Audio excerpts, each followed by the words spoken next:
কথায় বলে নদী ও মাছ হচ্ছে একটি দেশের স্পন্দন।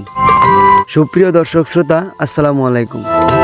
এই মুহূর্তে আমি আপনাদের সামনে তুলে ধরব নরসিংদী জেলার বেলাবা থানার পুরাদিয়া বাজারের মাছের বাজার। এখানে বিকেলবেলা হাজার হাজার মানুষের ঢল পড়ে সামুদ্রিক এবং নদীর মাছ কেনার জন্য। গ্রামের জেলেরা সহ বাইরের জেলেরা এসেও এখানে প্রচুর পরিমাণে মাছ বিক্রি করে।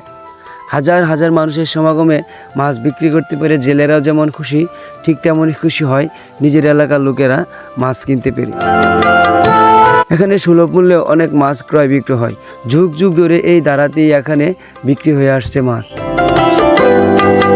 এই বাজার থেকে জীবনে কে একবার হলেও মাছ কিনেছেন তা অবশ্যই কমেন্ট বক্সে জানাবেন। আর যদি আমার ভিডিওটি ভালো লাগে তবে লাইক, কমেন্ট এবং শেয়ার করে আমার পাশে থাকবেন। ধন্যবাদ। আসুন উপভোগ করি মাছের বাজারটি।